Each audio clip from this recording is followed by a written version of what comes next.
going into marriage, someone understands that your spiritual state is yours to manage alone. Dark corners of our spiritual attic that we don't want to clean out. And they're constantly focused on what they're not getting, what they're not getting, what they're not getting, what they're not getting.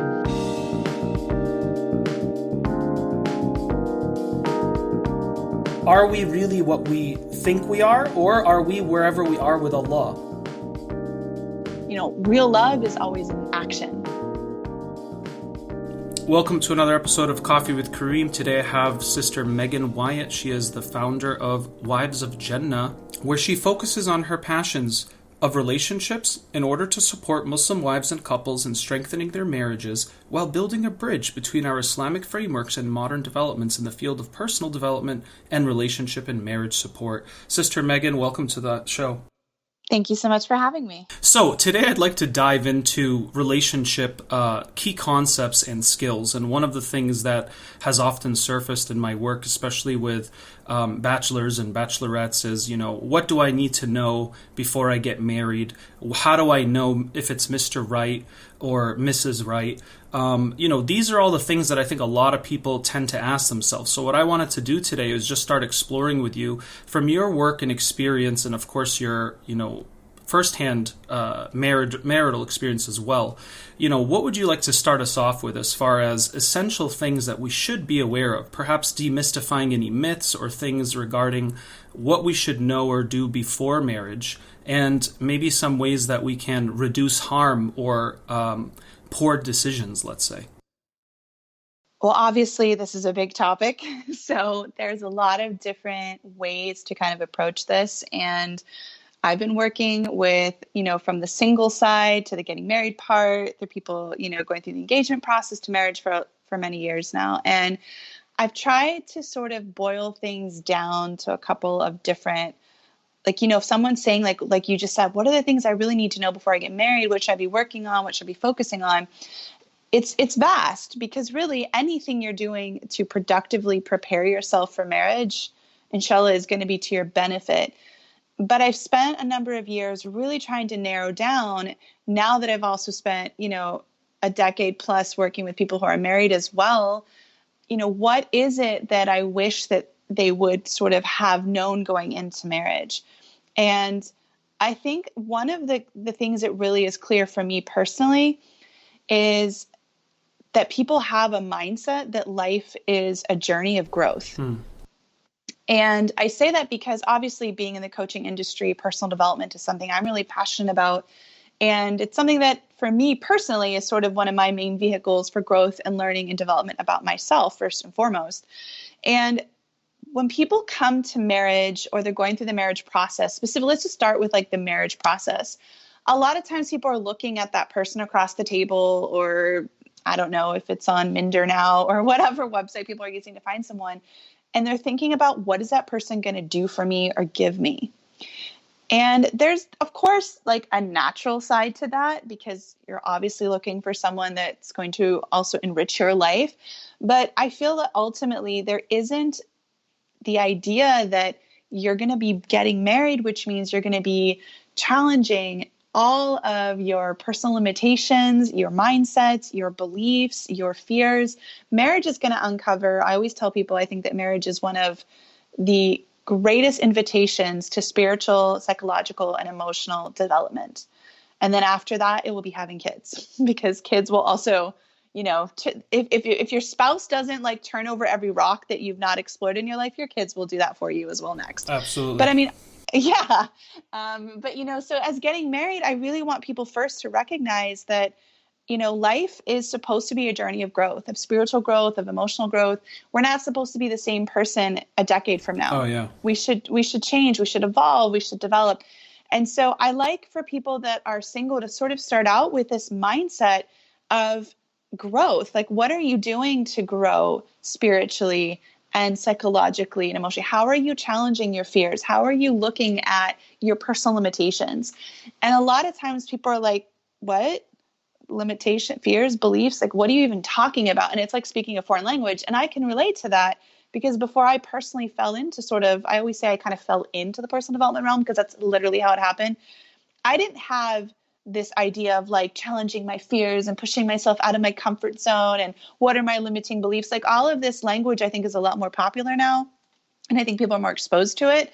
But still, just to really think that my life is all about growth. And it's either going to be a test that, it's there to squeeze out and help you look at one of your fears. You're going to go through a test in life to help you come closer to Allah subhanahu wa ta'ala. You're going to go through a test in life that's going to, challenge what you thought you could handle or do. Ultimately, life's about growth. And I feel like just having that mindset from the get-go is wise. Yeah, it really does. Because then when you get married and all of a sudden your spouse is pushing all these buttons, what happens is people are sort of like, this isn't what I signed up for. This isn't how it's supposed to go. Things are supposed to be easy. Things are supposed to be lovely all the time.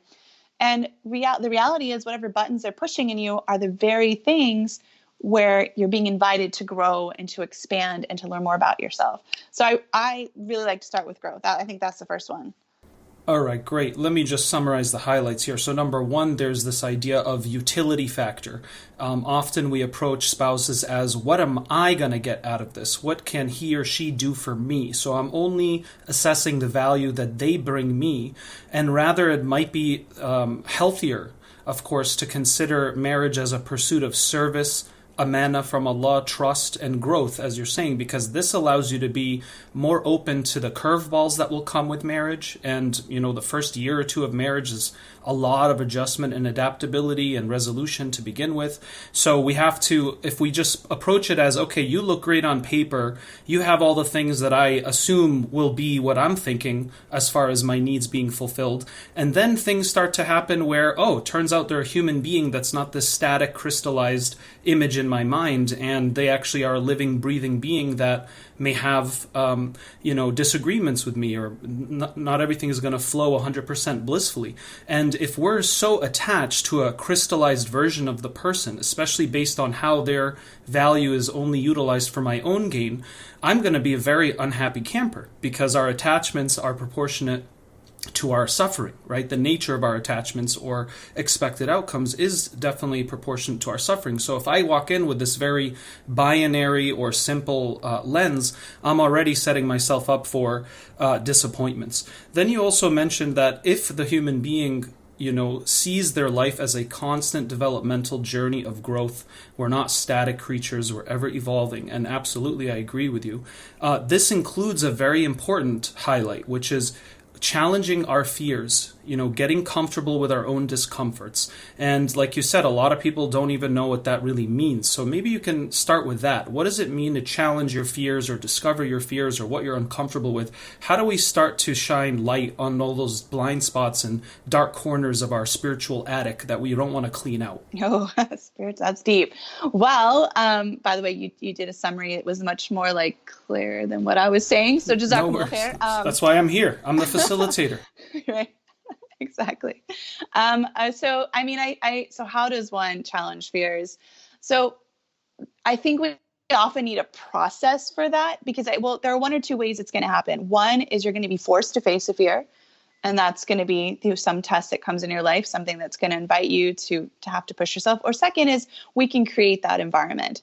And so, for example, with coaching, that's probably one of the top things I'm doing all the time is people are like, I have this goal, I want to do this and I want to do this and I want to stop doing this and I don't want to experience this anymore. And I'm like, that's great. And in order for them to experience, whether it's new feelings or new activities or to reach that goal, usually they're going to come up against, some kind of a belief that is getting in the way about themselves, whether that has to do with lack of confidence, the lack of belief in themselves, or it's going to bring out a fear, I can't make it, I'm not good enough. Spiritually, a lot of times things pop out where it's, I don't think Allah loves me. I think Allah hates me. I don't think Allah's on my side. I don't think Allah answers my dua. So every time we have sort of an environment that we're trying to set up for ourselves of thinking of, well, what do you want in your life? What do you want to accomplish? What would you like your life to look like?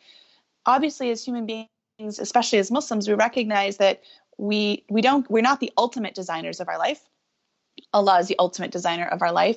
But within whatever time and capacity we have, that's the part that we get to build, control, and design. So on the smaller scale, right? So what you focus on, what you spend your time on, do you spend, 5 hours a day scrolling through Facebook, or do you spend 5 hours a day, doing something or creating something that's going to change the world? Everybody has the opportunity to create meaningful goals. And I think for a lot of individuals, especially if we come back to the singles, especially, people that are in their early to late 20s, even to the early 30s, people's main focus at that time tends to be either education, starting a career, stabilizing a career. So there's kind of a period of life where, the ultimate goal seems to be sort of set for you, right? Get your degree, get your master's, or get your PhD, or get your job, get your career going. But I really like to invite people to think beyond that. Like, what kind of a human being do you want to live as? And when we get to the being part, because it's easy to say, well, I want a job that makes X amount of dollars, or I really want to get into this school, and do my PhD, or, whatever. It tends to be kind of financial. As like my teen daughter said to me the other day, she says, I feel like in the adult world, everything is just about numbers. Getting into college is about numbers. Those numbers mean the degree you're going to get, and the numbers there mean the job you're going to get. She says, I feel like the world measures everybody by numbers and digits. How sad and insightful. Very insightful. And she was like just about to turn 17. And so I said, and so we had to expand that, because she's been raised in this world where we homeschooled for most of, her education. And we have a very rich home life, alhamdulillah. But now that she's preparing for college, she is right. Like, the world tends to measure you by numbers. And so how do we get people to kind of come back and focus on the being that they want to be? And ultimately, all of that's going to come back to having to challenge yourself in some way, because when you set a goal of the kind of person you want to be in the world, you're inviting yourself to growth. That's kind of where I go with that. So it's like, how do you do it? Like I said, it's either you're going to be put in a situation, Allah will put you in a situation where you will be forced to grow or be in a lot of pain, or you can create that environment for yourself by really thinking about who you want to be in the next 5 to 10 years. What kind of human being do you want to be? And with that, then comes those tangible goals of what you're actually going to do to actualize that, that image of yourself. This is great, because obviously when a human being is first developing, one of the primary emotions or experiences is the differentiation between pain and pleasure, right? And so later in life, when we find ourselves in a painful or difficult situation, we're so fixated on removing the pain as soon as possible, even synthetically, to go back to pleasure or comfort or tranquility. And we don't realize that it's not just about getting back to pleasure. It's also about, why is this happening? What am I supposed to be awakened to? Because this pain that exists may exist because of a particular situation, or it could be resurfacing a pain I've been carrying for a long, long time. And I've gotten all these almost like alarm bells from Allah to, hey, stop hitting the snooze button. It's time to wake up about this particular item. So for instance, when I have parents call me and they say, oh, our daughter ran away from home to be with her boyfriend. Can you, basically help us and, essentially fix her, right? Yeah. It's like, no, this is also usually an awakening for the whole family to reconcile their emotional intimacy, processes or communication or lack of. I mean, she's not just running away because she just wants to be a rebel. It's like there's a lot of consequential and sequential events that led to this. So then you find that the whole family awakens from a fitna like this. And it's not just about that one person, but that we're all products of our families, our environments, and of course our choices along the way. So when we get these difficulties, you're reminding us of, as Allah subhanahu wa ta'ala says in the Quran, He's not testing you to say, oh, this is to show you I don't like you, or you're in big trouble. Allah tells us everyone's going to be tested. It's inevitable. Doesn't matter what your race, creed, or financial status is. Everyone's going to go through challenges because that's the nature of this world. But Allah says, but who of you will be best in dealing with it? Right? بِأَيُّكُمْ أَحْسَنُ عَمَلًا.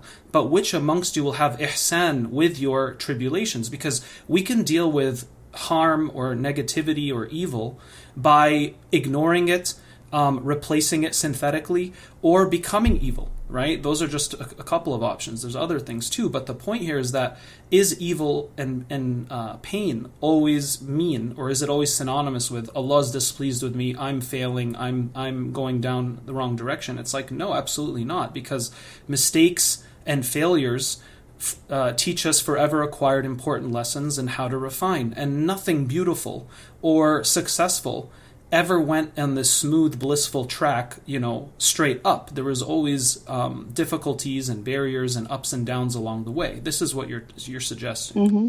Yeah, and with that, I think I've got two thoughts. One of them is, especially I think for a lot of people today, a lot of singles will say, I'm afraid of getting married because of all the people that I know that are married, no one's happy. And the second thing is when people are married and they start to have some ups and downs and troubled waters, they think that, this is a sign they made a mistake. And of course, there are issues that, definitely require immediate intervention. Those would be things of emotional abuse or physical abuse or drug, usage or pornography addiction. Like there are definitely some really major, heavy hitters that require some immediate intervention. But outside of that, I definitely come across a lot of individuals that just have this idea that it's so fascinating because as Muslims, we constantly hear and constantly tell ourselves and believe that life is going to be a test. But for some reason, when it comes to marriage, everybody thinks that doesn't apply. SubhanAllah. Or parenting, which you'll learn later, but go ahead. Sure, yeah, or parenting. But it's just something about relationships where we feel like everything should just be easy all the time. And for those who are single, I often say it's, the responsibility on those of us who are married to say, hey, listen, yes, it's challenging and there are ups and downs, but it's worth it. It is worth it. Hang in there. The level of emotional intimacy you're able to develop with another person, the life experiences that you're going to share, the things that you can build together can be amazing, but you've got to hang in there. And I think people need this assurance. And that's why I keep coming back to that invitation that, we say marriage is, I don't know, some people say it's only for the man, whatever, that'll leave the fiqh stuff to our teachers. But the idea that marriage is half one's deen, right? This phrase, and we've made it popular, I want to get, have my deen accomplished.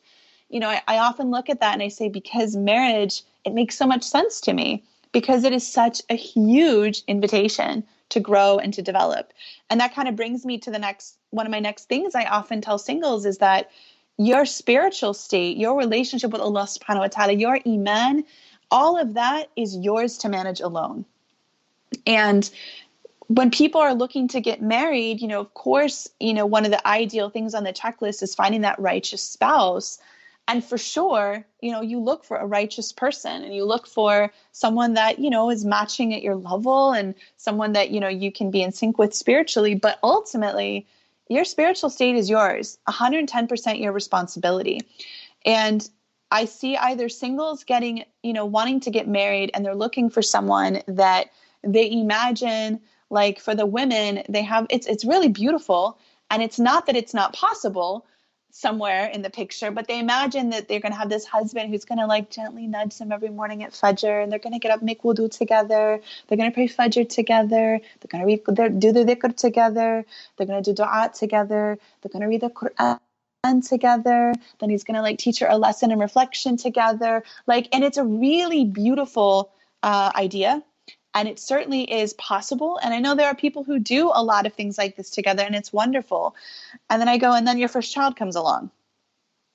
And that together gets a lot more complicated because you haven't slept in 6 months and the baby, and mashallah, you and your wife, you have twin little ones right now, plus a toddler. You're in the thick of it one way or another. It's predictability goes out the window.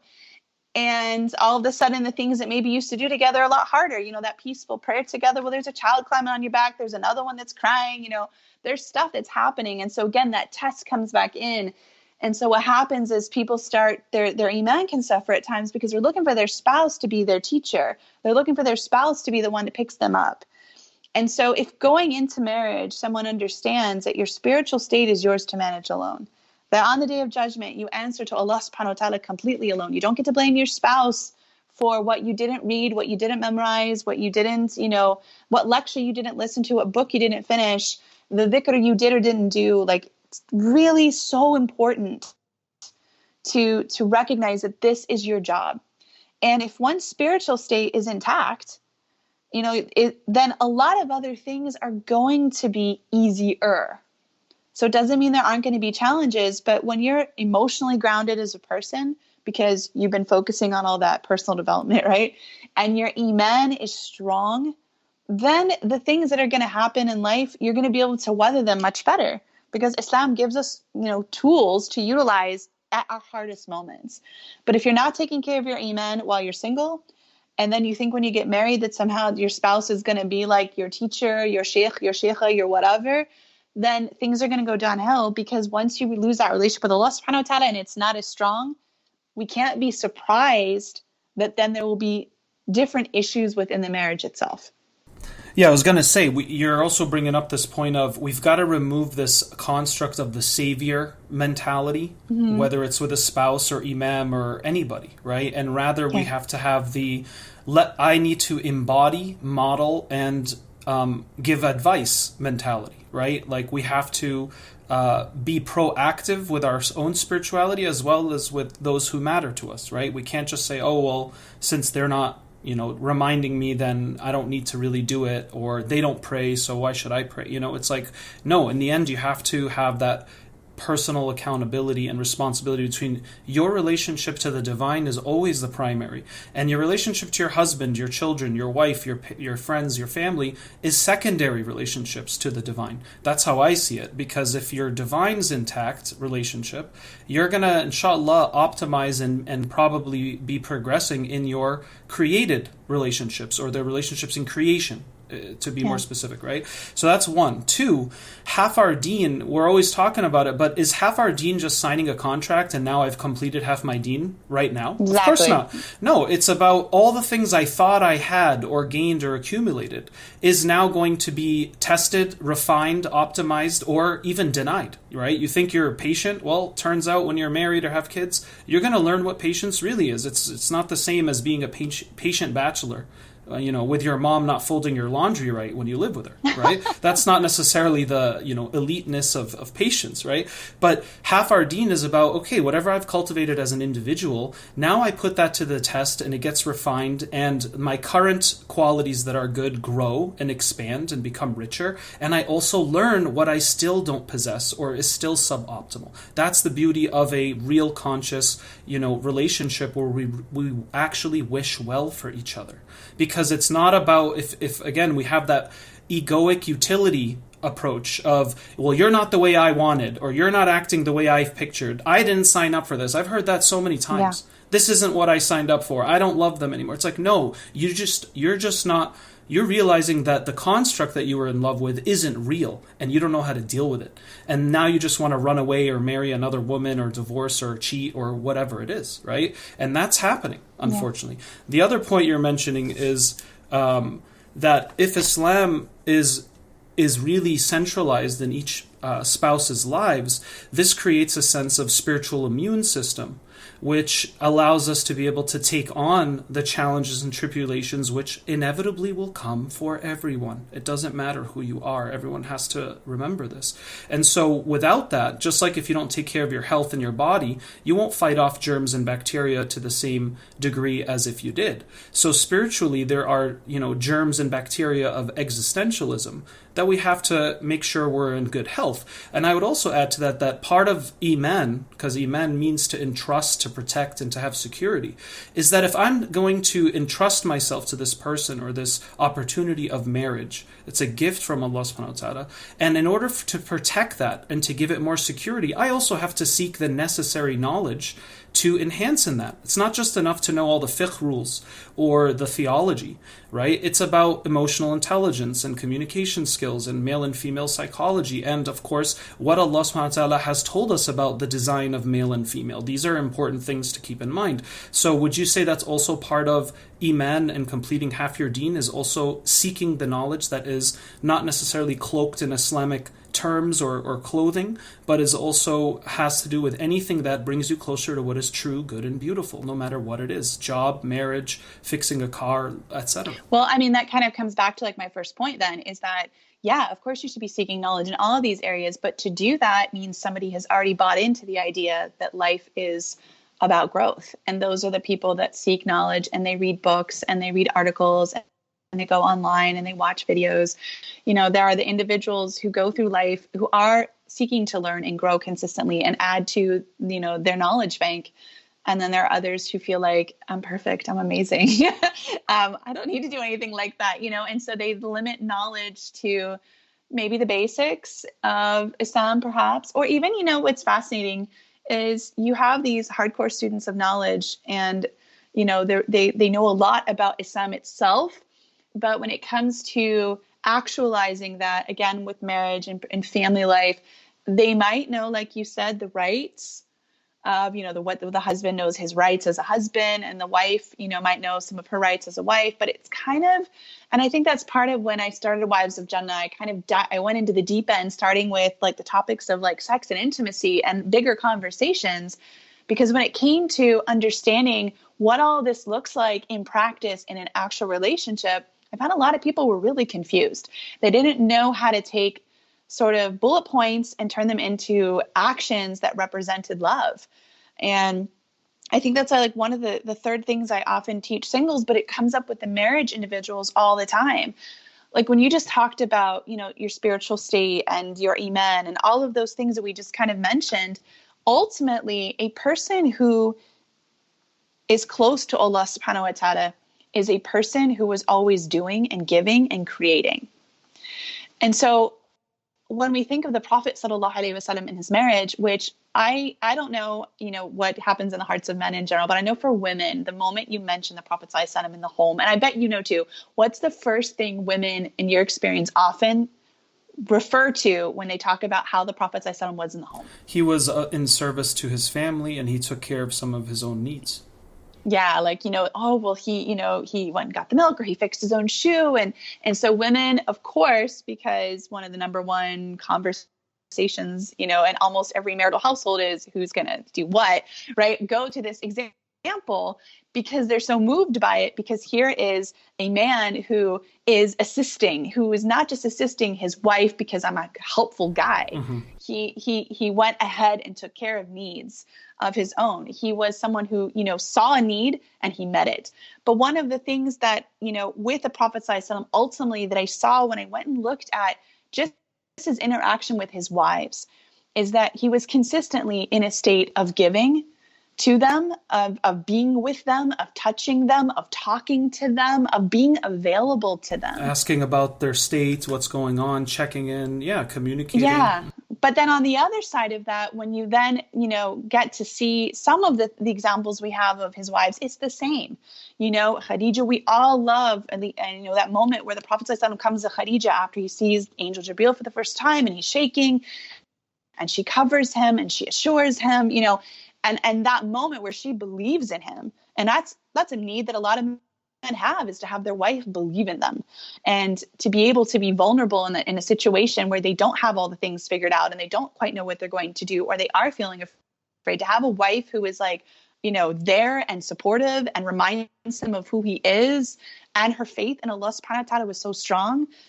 So even in all of these examples, the point I'm getting at is giving and being a person who says, I want to give to my spouse, is like a game changer for relationships. Absolutely. Because when you go back to that like single mentality, what are they going to give for me? Well, people get married and they're constantly focused on what they're not getting, what they're not getting, when they're not getting, what they're not getting.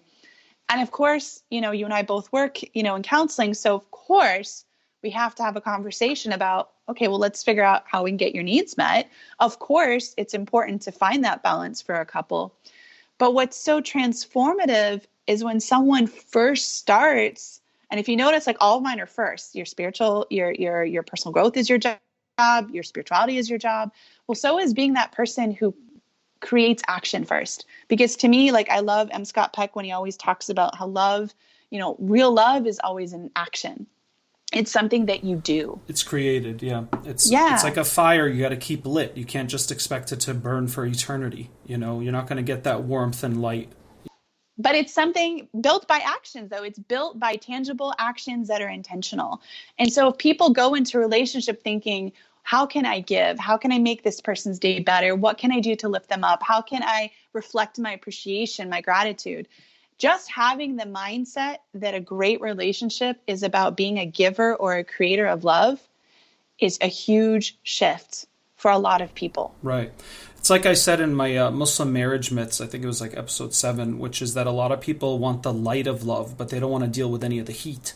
Going back to the fire analogy. And I love the example of the, domestic support with the Prophet, because you're right, because, this is used a lot. And each side uses sometimes certain, I call them the Islam cards, right? But, what's also interesting is about that is absolutely the men that are doing nothing in the house or have no consciousness of being involved, they need to, step up. But also we have to remember that while we did hear the Prophet did sweep, the ground, sweep the floor and sew his own shoes and do this and do that, we didn't always hear other things like he changed diapers or he, was cooking food or, so there are certain things that remained not associated with what he did around the house, which is an important reminder for all of us that there's a lot of things that has to get done, and we also have to discuss that as a couple, like who's going to take out the trash every day or every other day. And, we have to agree to what roles this will be. What we're learning from this is that both male and female have to be in service. And it doesn't mean that, domestic service is only ascribed to one side of the relationship and the outside service is only ascribed. No, it's like it can be a mixed bag, of course. Why does that have to be such a big problem?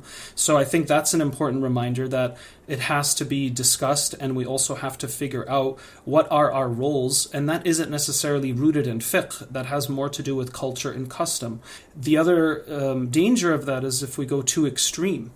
With, let's say, people like a Muslim man who literally just like, I work and I pay the bills, so I don't have to do anything else. And if you ask me for anything more, you're ungrateful and you're this and you're that. And I've also seen on the other end where you may have a woman who, I'm going to work full time and you're still going to pay all the bills as a man, and I'm not going to do any of the things you need as a man, and you have to do everything I want as a spouse, as a wife. So it's like I want my perks from Western feminism and Islamic fiqh, right? So there's a lot of imbalance happening from my observations, and I'm wondering, what your thoughts are about that. And what's so painful about that is, again, we're missing the framework of what the whole point of marriage is about.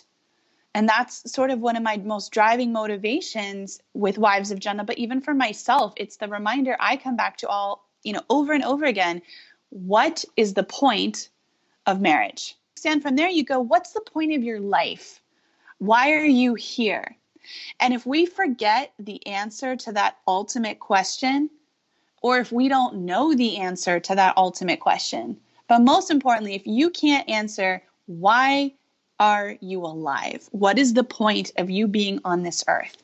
And for us as Muslims, the answer, the quick textbook answer is, well, we're here to worship Allah. But in practice, what does that look like? That's where we come back to the tangible. These relationships with all of this, I don't have to do this, I don't have to do this, and you're missing out on an opportunity to serve someone who you love, or to serve someone that you, with that contract, said you would protect or honor or nurture or take care of. And every single thing you do with the right intention is your ibadah. And the Prophet ﷺ, was there anyone better than him that in everything he did, we know he's remembering Allah? And so when you look at every opportunity with your family as another stepping stone towards Jannah, another stepping stone towards earning the mercy of Allah. It's a path of worship.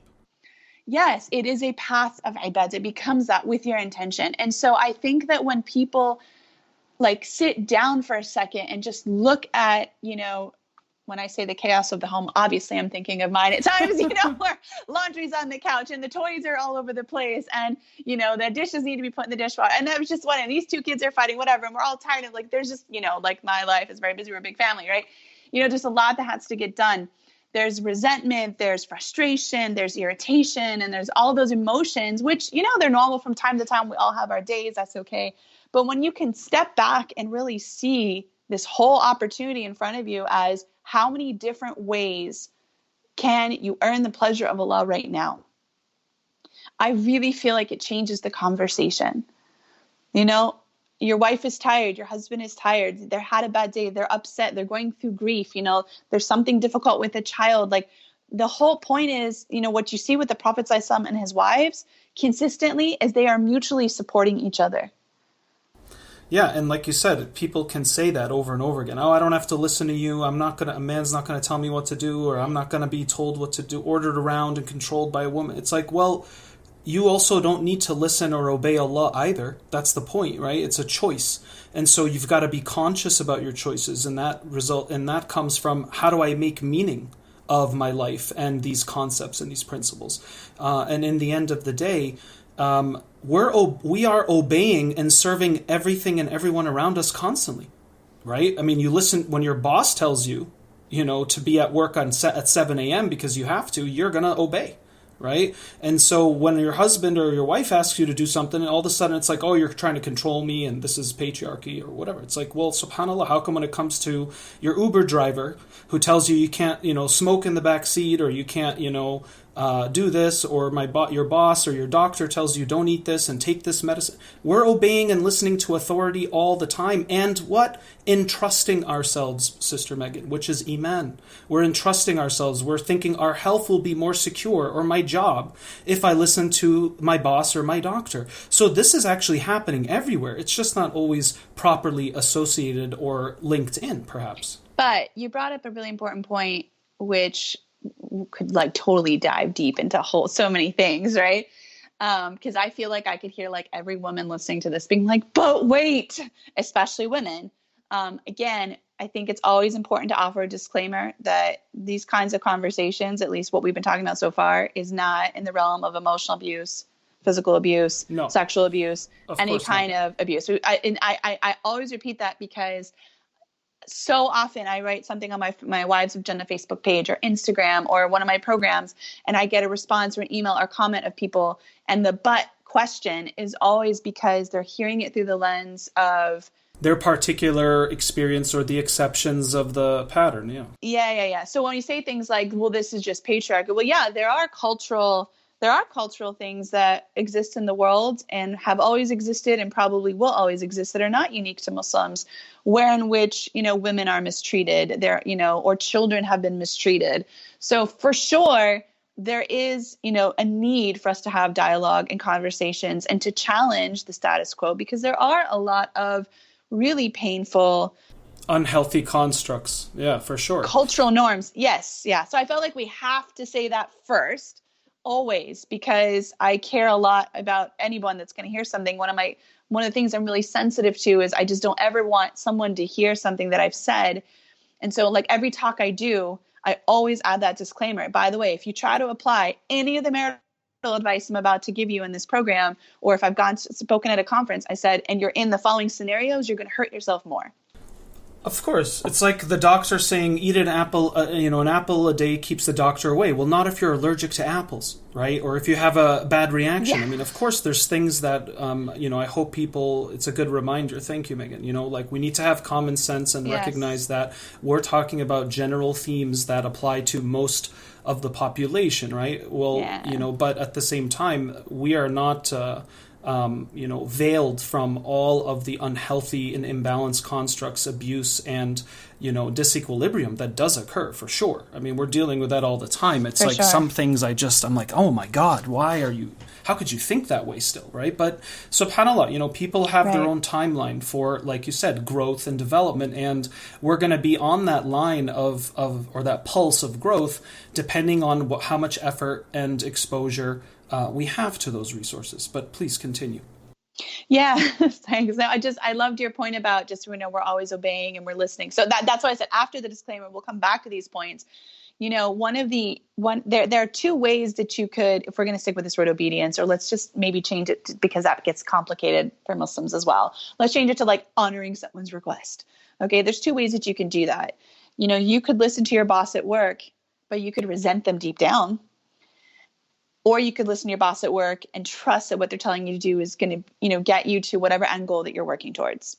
And so in a relationship, there is always a choice. You can coerce your spouse into doing things your way and get your way, but at what cost? And so, that's such an important thing to evaluate, that, yeah, you are right. We do follow all these other orders, but what's happening in the heart it doesn't really matter if you like your Uber driver or not. All you really care about is, can he safely drive you, to point A, from point A to point B. You don't got to like them. You don't have to like your manager. You don't have to like your boss. You don't have to really like your coworkers. You just have to be able to work with them and tolerate them, because they're not your primary relationships. But when it comes to primary relationships, especially between a husband and a wife, obviously this extends later to, your parents and other things, but specific in a marital, relationship, it gets trickier because it can't be strictly functional. Right. Resentment in the heart is, going to destroy emotional intimacy. And when emotional intimacy is not solid, physical intimacy suffers. And so this is one of the key pieces I think I'm consistently educating people on, is if your physical relationship is struggling in your marriage, usually the precursor to that is your emotional relationship is struggling in your marriage. And by struggle, I don't mean the mechanics of things like physically speaking, but just the fact that it's happening, it's not happening, whether it makes you feel close, you're not close, you feel attracted to your spouse, you don't. The emotional realm is the big key to all of that. And so, that's where that conversation, like you mentioned, needing to sit down and really talk about, well, what do you want your relationship to look like? And you hear from the husband and you hear from the wife. Well, what do you value the most in a relationship? And what I found, and this is the good news, because this might have sounded really heavy for everybody a little bit, especially if you're still single and you're like, oh my God, this sounds intense. Here's the good news. The good news is, I would say, for most people that I've ever worked with, the solutions to their marital challenges actually turn out to be pretty simple. And I bet you've had the same experience. Once you kind of get through the initial, like, what's going on and, okay, what's your issue? Most of the time by my second or third call, we found a pretty easy solution. And suddenly 75% of their stress and their worry and their fighting is reduced. And so the good news is that as human beings, we feel really complicated, but we're also very simple. And that there are simple ways for people to work things out, the housework and the kids, and, who's doing what and who's going to listen to who. But the key to that is vulnerability. And why is that?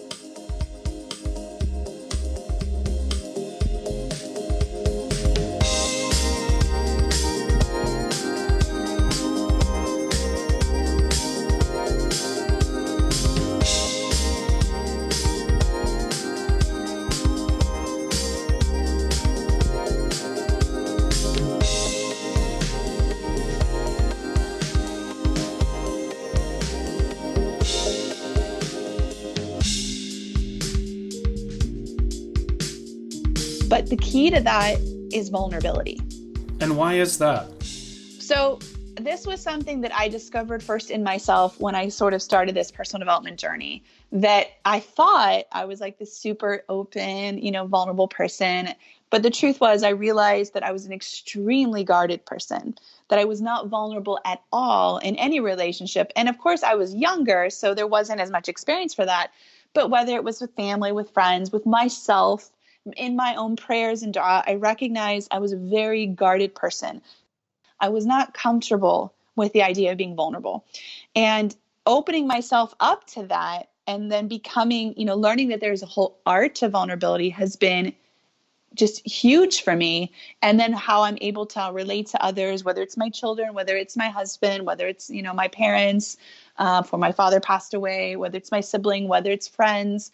Vulnerability is key, because what I've been trying to help others understand is the solutions are simple, but they require vulnerability. Because if you look at the examples that I've given so far, the idea that, personal growth needs to sort of be like a lifestyle, that your iman is your job, that love is an action, that you become a person that gives.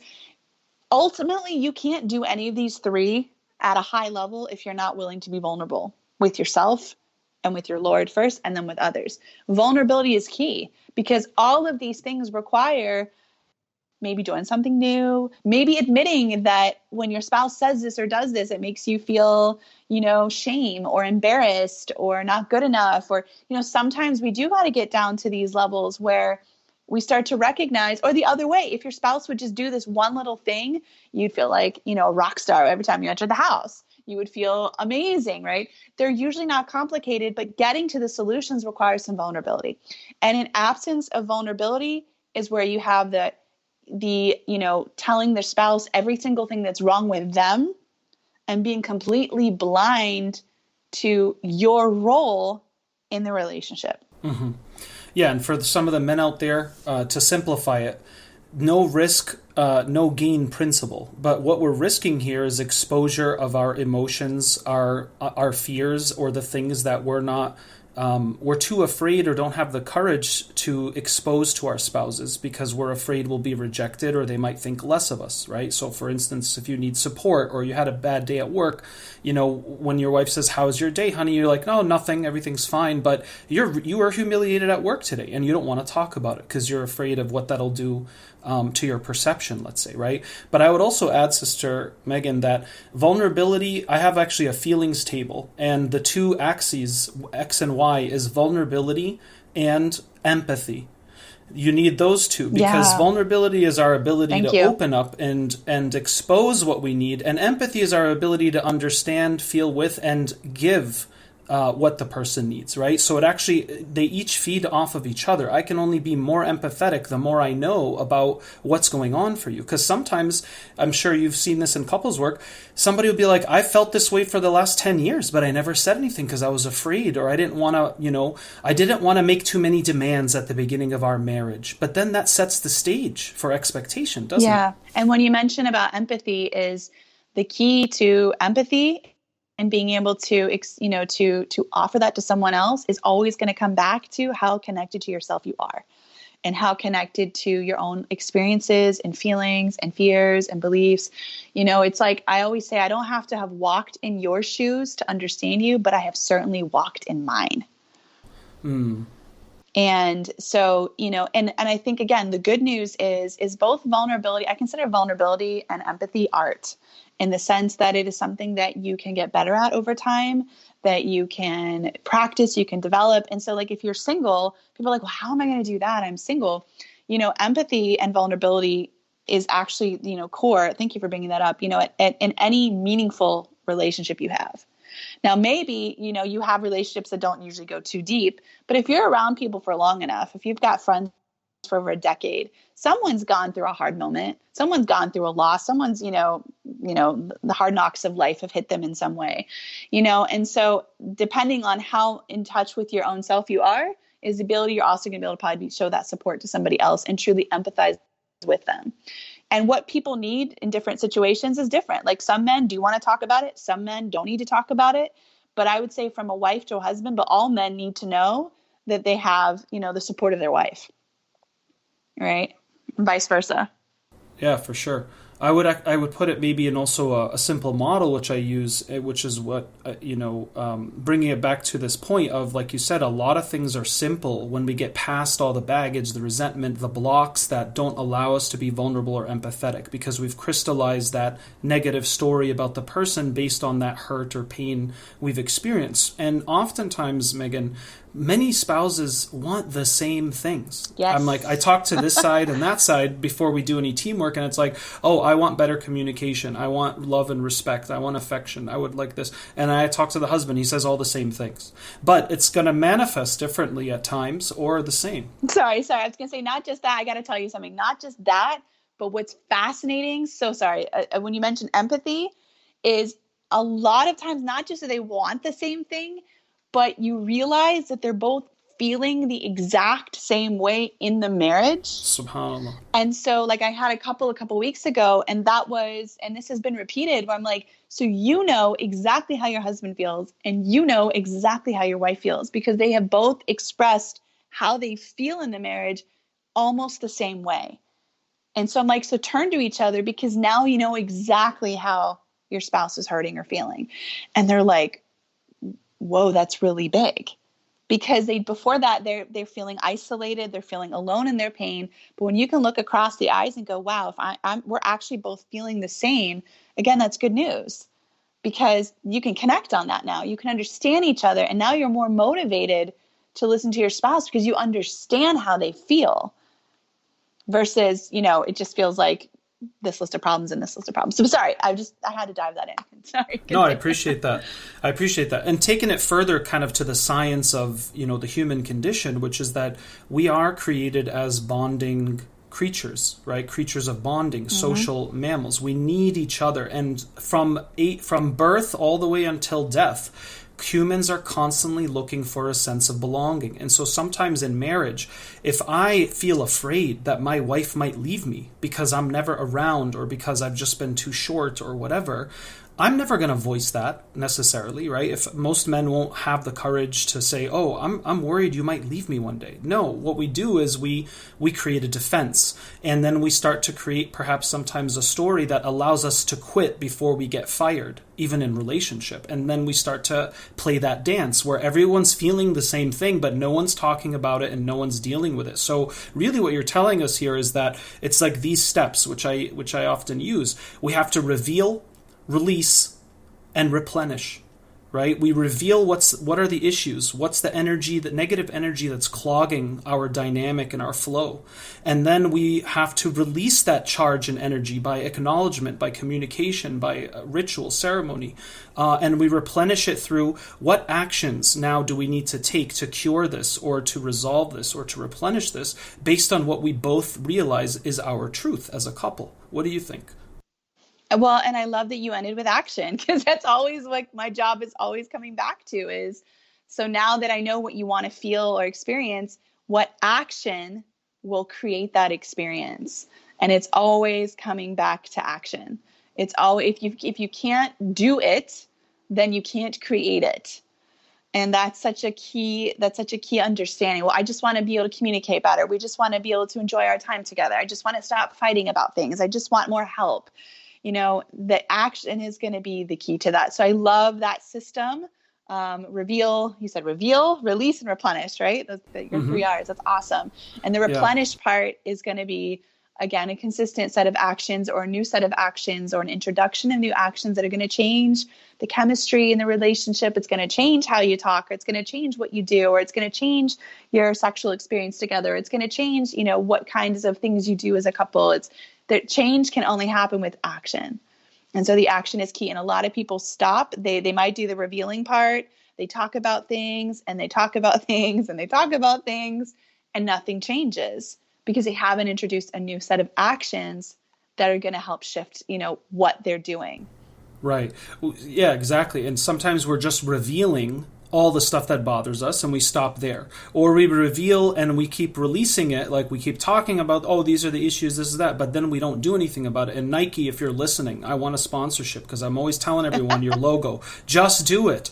I even had a brother say, I said, get a Nike shirt. And it says "just do it" on it, and let your wife wear it, so that you can always remember to be vulnerable or empathetic or connect. Right? She'll remind you the tagline. So this is a very important tagline. But I want to ask you some questions, Sister Megan, from my listeners that submitted. So one question I have: there's single brothers and sisters out there who are on these apps, and one thing that I've heard from people is it seems like a lot of the profiles, there's these extreme pulls in attitude or approach to the premarital courtship. It's either, you have to be a very good modest, virgin Muslim or Muslima, and you're selling the whole, I'm so Muslim and we're going to build a nice Muslim family. Or it's like the other extreme of, I'm expecting you to get sexual with me on the first date. And this is happening, right? I mean, I've heard this from both sides, right? And from male and female who have done the same thing on first dates with Muslim men and women. And we're talking about people that also love Allah and His Messenger, right? But then they end up hooking up on first dates or first week. And I'm wondering, as a woman, do you think that there is a pressure there? Well, two things. One, I want you to address why you think there's such extreme pulls right now, or the majority of us are thinking this way.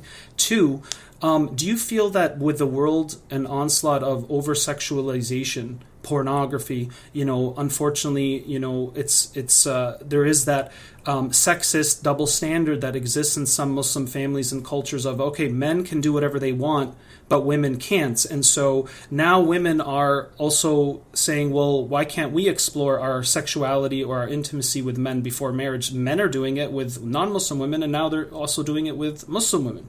And do you think that Muslim women feel a pressure to compete, let's say, with all the stuff they know is out there, as far as what it means to be a sexual being or to have a healthy sexual palate, i.e., what is pornography, instilling in all these men's skulls, or most of these men who may be using it.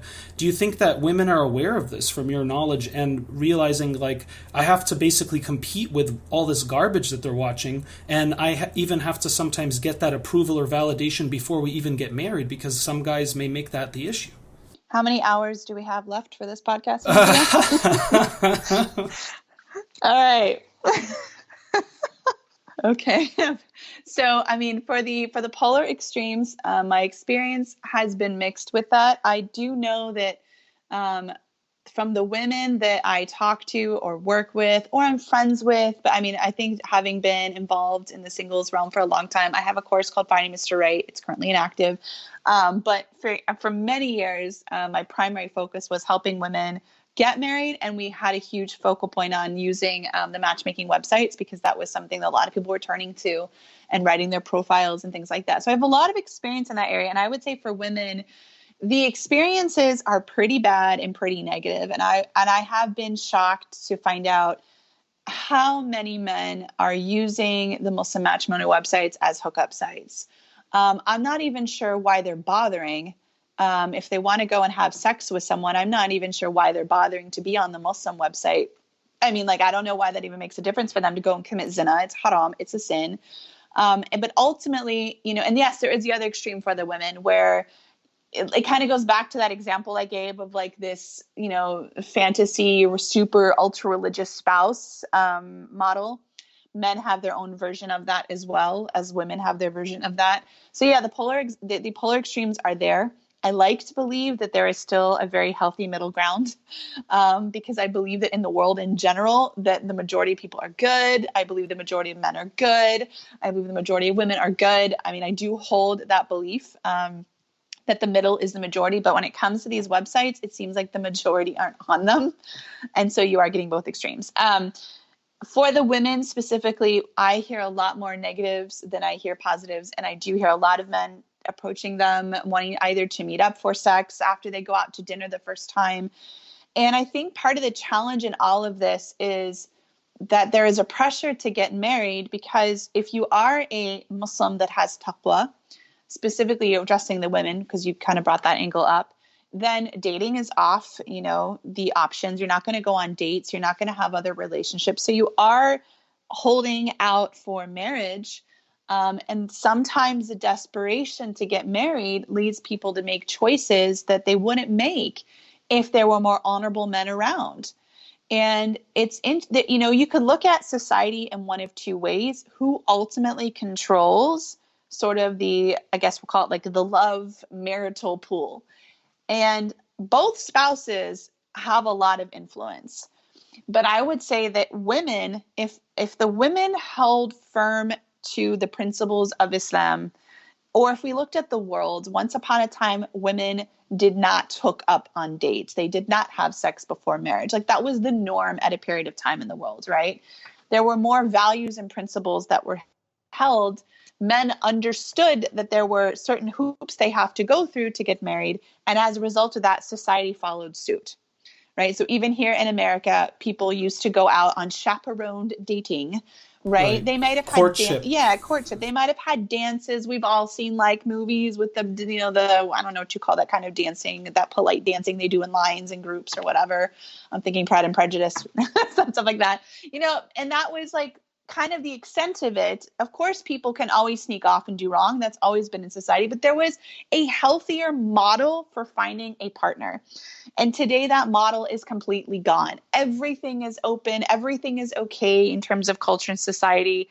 And even if you're living in the Muslim world where that's not the culture outside, a lot of people are living the culture of the West, inside their homes, on their phones, on their laptops, whether it's pornography, whether it's just Netflix, whether it's whatever, right? The cultural mindset is completely shifted. So I do think that women who are human beings, who are doing their best, often end up compromising on values and principles, trying to get married because they want to get married, because they feel pressured to get married. There are certain Muslim cultures that for sure that I've dealt with over and over again that just put so much pressure. And the parents would rather see their daughters married and have that box ticked off. Oh, it's a contract, you're married, okay, done. Then care about the kind of relationship they're going to be living in. And that to me is heartbreaking. But yes, there is a lot of pressure. And I know that for Muslim women, one of the things that they consistently are telling me is, Megan, on the second email, men are sending me lists of sexual positions and asking if they're open to it. And those are kinds of things that just, and women are consistently shocked. And it's fascinating. I've had these conversations around, like, say, the next generation, like the older generation, our elders.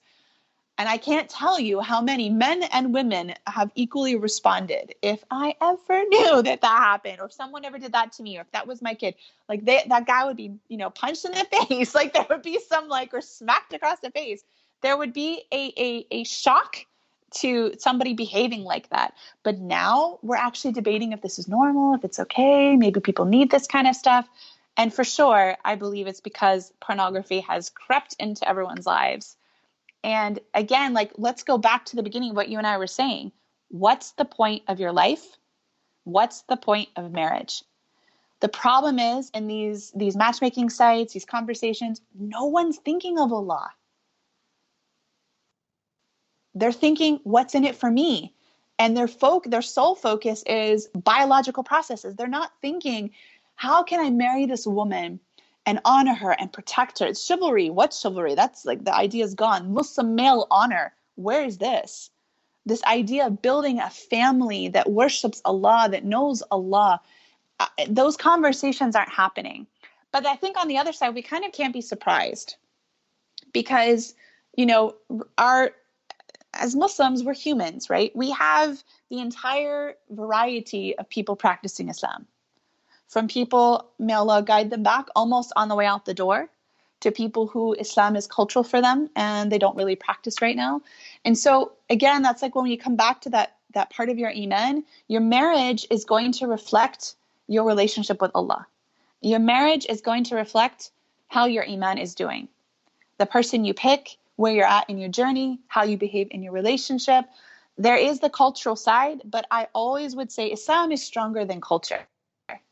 And by what I mean by that is the values that Islam has, the values that I think that the man that Islam builds and the woman that Islam builds is stronger when it's followed than whatever's going on around us. And I think for those of us that are trying really hard in, Western countries to practice Islam, we understand that.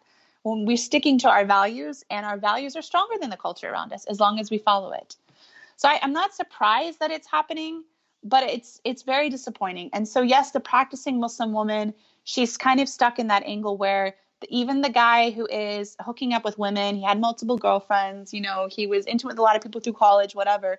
When it's time for marriage, maybe it's a good thing that he starts to think, I need a righteous wife. I need someone else that didn't mess around like me because, oh my God, I could have kids one day and she's going to raise them. I need a good woman. And so maybe if we did look for the positive in there, maybe if we gave him a little more credit than it just being about a virgin, and that he recognizes that marriage is serious and he needs a good person for it. But the challenge is he worthy of that person that he's seeking after? Exactly. Because, look, I don't think, men have a better chance or right that they can mess around and then get a good, righteous wife. Nope. Because we don't do that for sisters, right? If a sister went through that, lifestyle and then she's like, okay, I'm going to, realign and make tawbah and I want a good, righteous man, it's like, we won't hold the same space, right, necessarily, culturally. No, we do not. I'm not saying that's correct. I'm just saying from what we see. And that's not a Muslim thing, by the way. And I feel like Muslims often need to hear that. That is a long-standing, across the globe for century after century thing. It's not unique to Muslim culture. Everybody, yes. With many religions and cultures, yeah, for sure. And I think that, it's just important we have to be sincere in our deen, because I've also seen cases where, the person appears to be religious, but they're actually just better at appearing religious rather than being, in italics, religious, right? Being. And so, because I've seen cases like that too, where, it's a different extreme, where it's like, I'm quoting Islam and Quran and my rights and what you should do as a husband, but I'm still pretty self-absorbed and, I don't really have a clue about what it means to make my husband happy. I just see what I want and the utility factor once again. So it can happen for either of us. That's why we all have to be sincere in our pursuit of knowledge in Islam and excellence in character. And you're not ever better than anybody because you think so.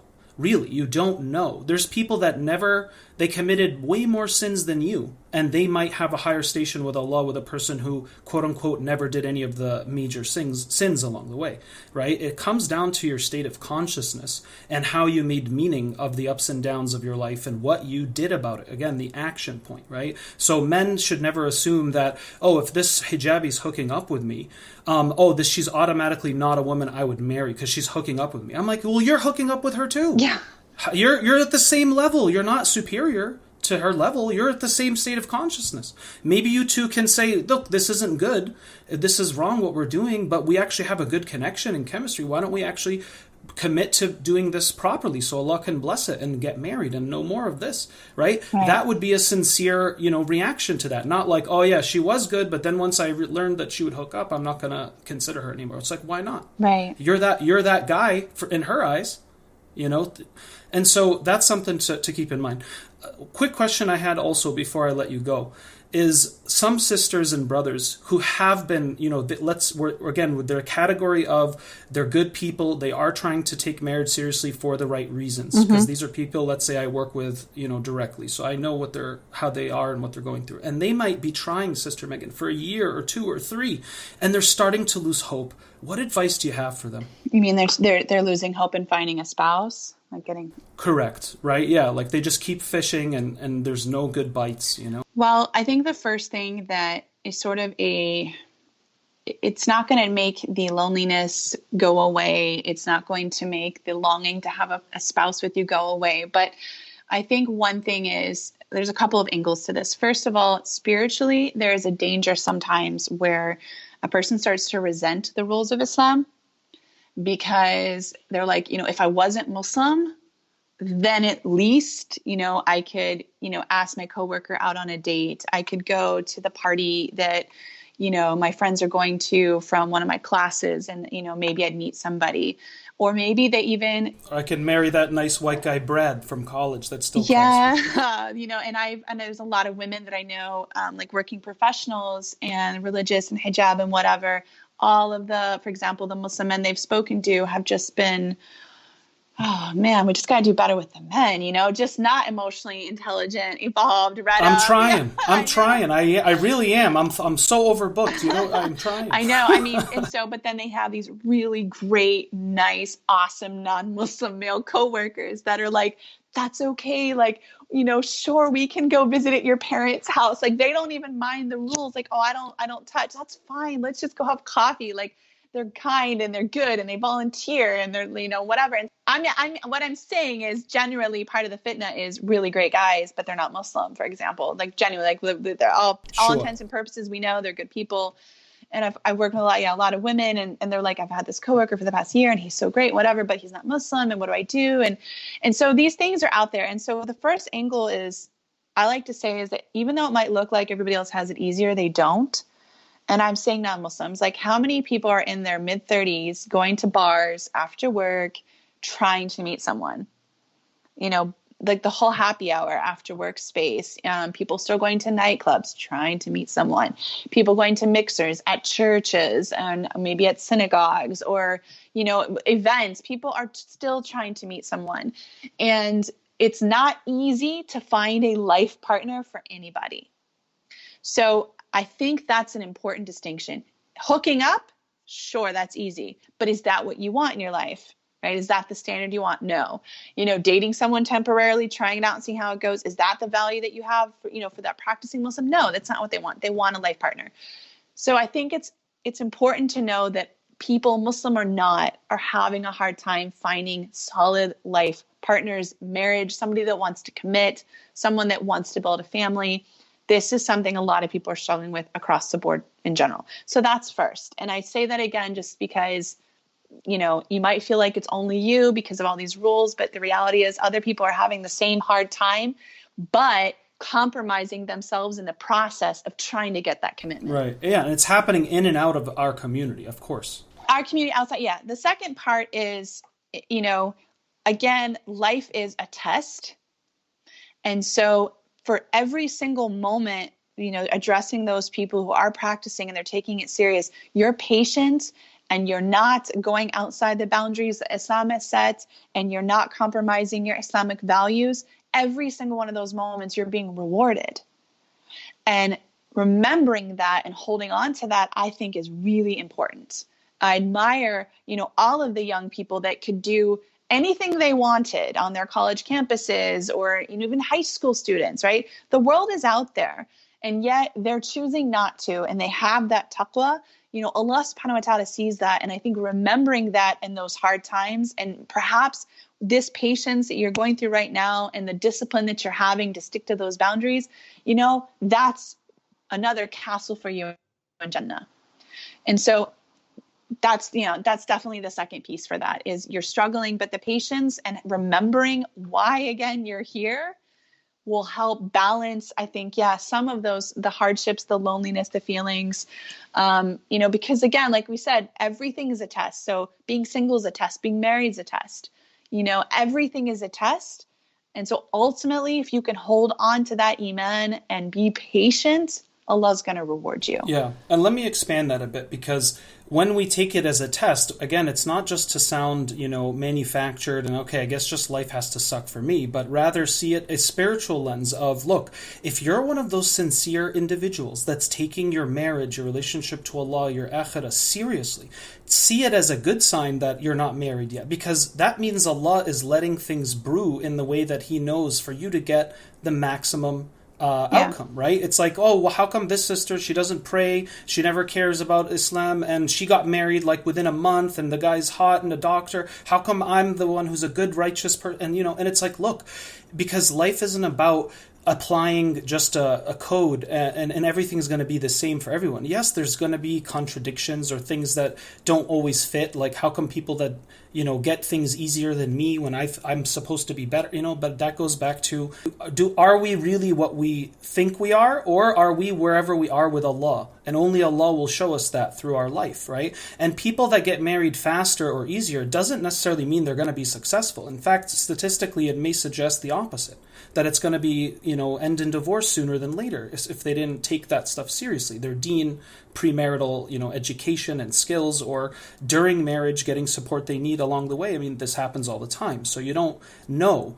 And so when it takes longer, it could just be a way to understand that it's because Allah's prepping you and prepping Mr. Right or Mrs. Right, you know, wherever they are right now, going through what they're going. And as soon as it's the nasib is there, it's going to click and you won't be able to stop it. It's going to find you, even though you can't find it. This is how we understand Allah subhanahu wa ta'ala, you know, working the mechanisms. And I'd also like to add, you know, for those of us who are in this boat, I swear, last 2 years, I was speaking to 3 women that I knew actually who are in this process. And they were at that brink, Sister Megan, of giving up. Really, like, I'm just going to go get a boyfriend. I'm done. I'm just going to marry whoever. I don't care if he's Muslim. Like, I can't. In some situations, like, the woman was divorced and had a kid, so her chances were already, you know, harder, let's say, right? Or if you're in a situation, even if you were married before without kids. And all 3 of them, Allah subhanahu wa ta'ala blessed them. Like, right when they were about to, like, really snap. Like, it was those times, Megan, you know, when I get off the phone, I'm like, oh, God, please, you know, she's been trying so hard. It's been 2 years. She's been patient. I don't even know how long she can do this. Like, you have to help her. You have to give the relief. And then they are, like, a month later, like, Brother Karim, I met someone. It's like, finally, that one profile out of the last 20, yes. The guy was like, oh, he's actually really sweet. And, like, my mom loves him. And then, and boom, boom, boom, boom. Right? And now here they are. So you never know. And sometimes, you know, so we got to keep that in mind and recognize to get out of our own bubble and recognize there's a huge orchestra of notes that Allah subhanahu wa ta'ala is the, you know, conductor of. And we've got to listen to the music, right? And pay attention to what's going on. And go ahead. Sorry, go ahead. No, I was going to say, because you brought that in, but you've got to be, like, using your metaphor, a part of the orchestra or the music. Yeah. You've got to be, because the last 2 tips in there with everything we just said is, like, don't give up. You have to stay active. A lot of people are like, I can't meet anyone. I don't have anybody. try something new, try different avenues. Like, for example, a lot of people that I know, they're working, and I'm like, no one's going to find you in your office every day, Monday through Friday, 9 to 6. This is where you are, a couple hours of traffic. Like, no one knows you exist. Or you're doing your PhD and you're in a library or lab every day of the week, hiding out on campus. Nobody knows you exist. And so, like, when I taught the Finding Mr. Right course, which I hope will come back out here so soon, we're working on some stuff. That was part of it, was how many different new actions can I help people take to meet other people? And sometimes people are like, I've done everything, but there's something new to do. And so as much as it does get exhausting, I understand to keep trying to talk to people and network and go places and talk to friends and talk to family members and do all these things again. It's important. And the second part, which you kind of mentioned, I don't know if that's what you intended, but that's what you made me think of, is, be open to every proposal. Like, just be open to a conversation, be open to someone, because you don't really know who that person is. And you might have, Miss Right and Mr. Right in your mind. I think everybody has the person they think they're going to marry. Right. We all have judgments. That's natural, right? So we just like, oh, you don't fit into how the guy I wanted to marry is going to look. So I'm not even going to assume I could like you. So we stop ourselves, like you're saying. So yes, exactly. And so, like, be open. And one of the things that, like, when you talked about women, and I tell men the same thing, is I'm like, go to a mall and sit down and just people watch. And I want you to observe all the different people that look like they're a couple, whether they're holding hands, they're obviously a husband and wife, they're obviously a family. I just want you to just look at the people for a day. And I usually say this either, especially for women who feel like what you mentioned earlier, that whole, like, I've got to compete with, our over-sexualized world kind of stuff and whatever. I'm like, and then they go to the mall and I said, I want you to tell me how many supermodel wives you find. And they come back and they're like, none.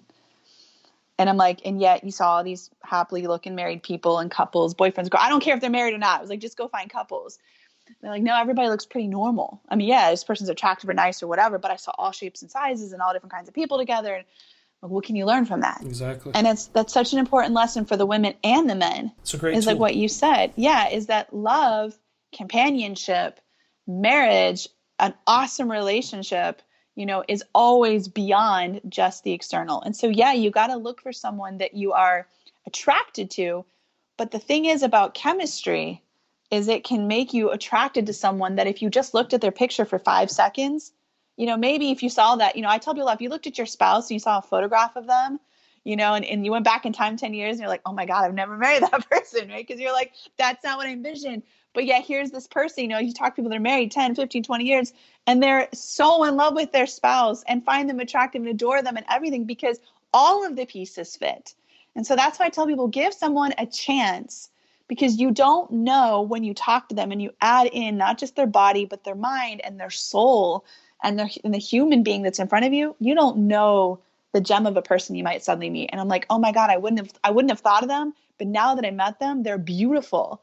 They're handsome. Treasure isn't found unless you dig under the ground. You got to dig a little, right? Sometimes. So that's my last piece to that, is just be open to any proposal, at least have a conversation. You don't lose anything by having a conversation. Absolutely. I would also add, as a practical tip for those of us who are, pushing and working with the online platforms, is keep up with it. Seems like there's new ones coming out all the time, but they all have different pros and cons. But one thing is, from, young men or women I've worked with, often I'll say, why don't you share your profile with me? Let me look at it. And they're usually terrible.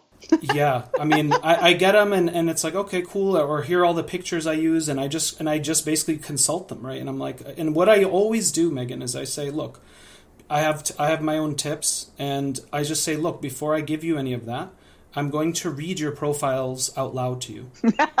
And they just listen to it, and then they're just like, oh my God, that sounded horrible. That was choppy. That's like, it sounded too all over the place, or to this or to that. And I'm like, exactly. And then they basically say all the same things I was about to tell them. That's awesome. Right? So that's a tip for everybody to consider.